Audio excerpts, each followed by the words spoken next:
God, I've forgotten how good this place is.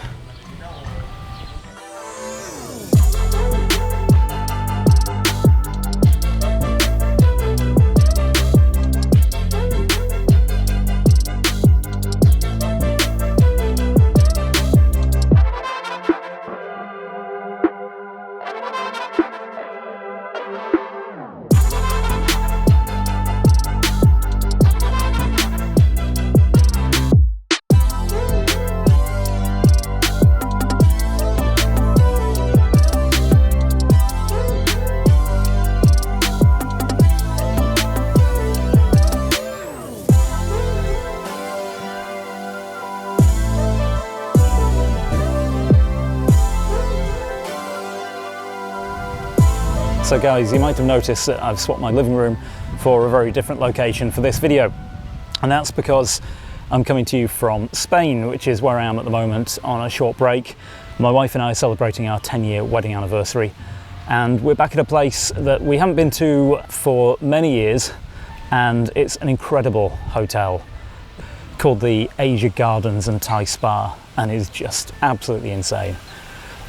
If you want to go somewhere and you want to treat your wife, your girlfriend, your significant other to an amazing holiday in a very, very special place, then guys, I can't recommend this place highly enough.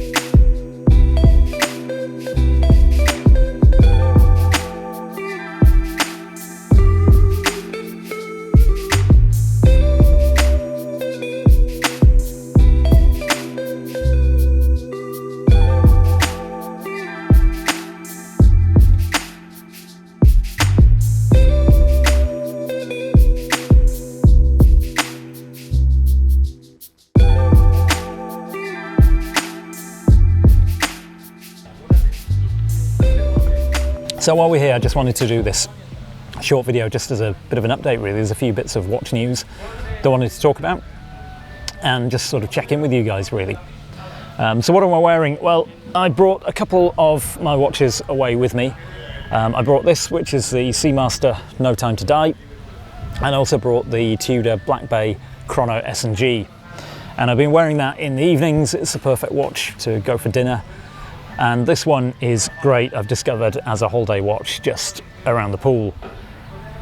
It's, of course, titanium. And what I discovered is that if you sunbathe in this, it stays cool.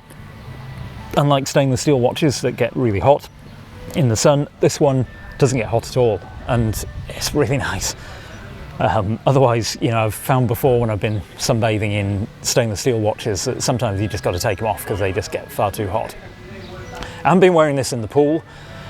You know, I'm sure it's great in the water, but you know, it's still £8,000, you know, $10,000 watch, and I'm not going to go wearing it for swimming, just in case I bash it on the side of the pool or something, and you know, put a nasty mark on it. But I've really enjoyed wearing this, and it's been a while since it's been in rotation, but I'm enjoying it, and yeah, I'm really glad that I brought it with me. So in terms of watch news, what's been going on? Well, there's been something interesting in the press, actually, which was an article I read on Bloomberg with an interview with Brian Duffy, who's the CEO of Watches of Switzerland. They got quite a few stores in the UK, about 170 stores, as well as in the States and a few in Europe. And Brian Duffy's talking about the availability issues, the supply problems with watches, not just affecting Rolex anymore, but acknowledging that it's actually affecting brands like Cartier and Tudor now. And I thought that was really interesting. So, you know, the Cartier Santos he particularly refers to and says that that's very, very difficult to get hold of. Availability is very, very poor with that one. But also with some of the Tudor models, he mentions the Black Bay Chrono. And, you know, it's clear that I think Tudor is a brand that is really a good investment brand, I would say. Certainly certain models, certain Tudor models are going to be a very, very good investment. You know, if you've got some of the more sought after models in your collection, if you've got the Pelagos FXD, if you've got the Black Bay Chrono, Black Bay Ceramic, as I have, then, you know, guys, hold on to these models. The new Tudor Black Bay Pro as well is another one where, you know, that's a new release, but it's very, very difficult to get hold of. So if you've got those, I think they're going to retain their value very, very well. And look, you know, I don't buy my watches as investments.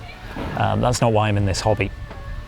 You know, but it's nice to know that if you wanted to trade up to something in 2 or 3 years' time, that the watch that you want to trade has retained a lot of its value. You know, that's a great thing. So the watch market has clearly just exploded in the last few years. And, you know, this watch community of ours is just growing massively. And I think a lot of that was spurred on by COVID. And the fact that during the COVID lockdowns, 2020 and 2021, you know, guys, predominantly guys, didn't have the ability to spend the money on the usual things. So, you know, holidays, well, we couldn't really travel, could we, up until recently. Cars, I mean, if you wanted to buy a new car, it's very, very difficult. There are long waiting lists for new cars at the moment, down to the semiconductor supply issues coming out of Asia. So what else are you going to spend your money on? Watches, I guess, was something that became the obvious choice. And a lot of people have got into this hobby in the last couple of years. And that's a great thing. It's a great thing for the watch community. And it was certainly reflected in the interview with Brian Duffy, who said that Watches of Switzerland's revenue has increased by 40% in 2022 so far. 40%, I mean, that is just huge. It just shows how big watches really are these days. And the other interesting thing that came out actually a few days after that interview was that despite this 40% increase in revenues, Watches of Switzerland's share price actually fell by about 4%, 4.2%. And the reason for that is actually down to the quotes from Brian Duffy about the supply problems.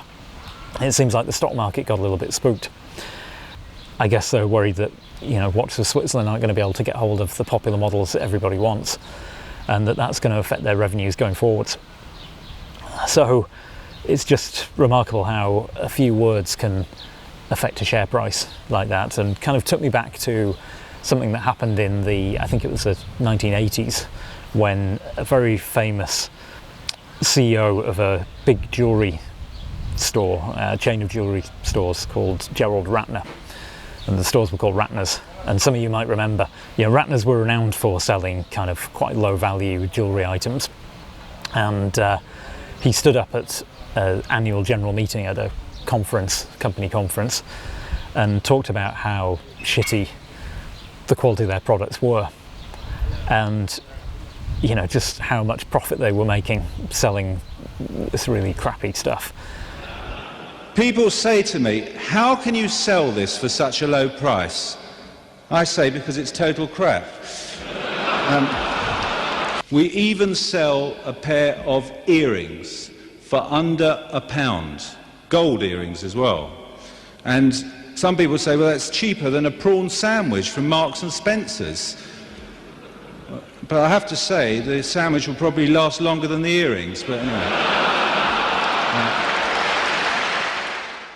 And the media got hold of this, and it got into the public domain, and basically Ratner's collapsed almost overnight within a matter of a few weeks.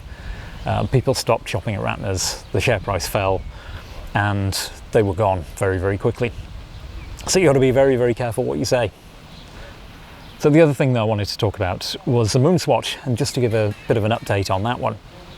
So as we all know, the Moonswatch was launched on the 26th of March.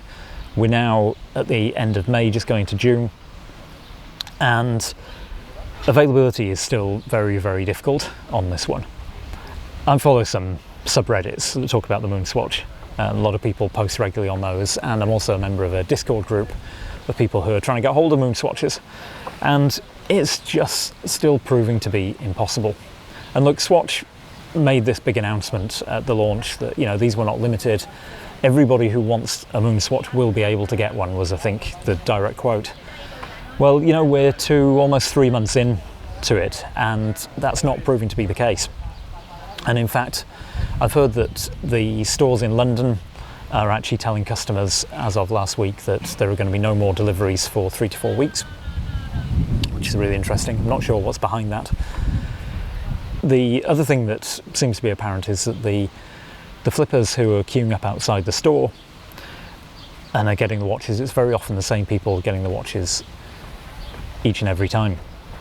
And they're not queuing up there every day. They seem to know when the deliveries are coming. So how do they know? Is it the store staff maybe taking bribes from some of these guys to divulge when the next delivery is coming in? I don't know. You know, I'm only speculating on that one. And maybe I'm being unfair.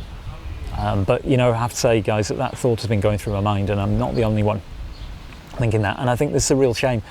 And I think this is something that Swatch really need to get a handle on pretty quickly, because I think it's preventing ordinary guys like us, enthusiasts, or people who just love the Moonswatch and just want one to wear. I think it's preventing us from being able to get one, which I think is a real shame.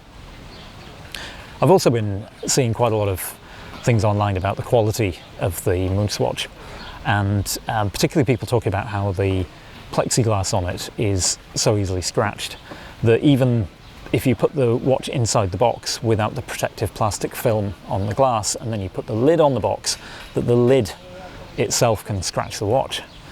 And that's really, really remarkable, I think. I think that's something that Swatch need to look at, because look, you shouldn't be able to scratch it that easily.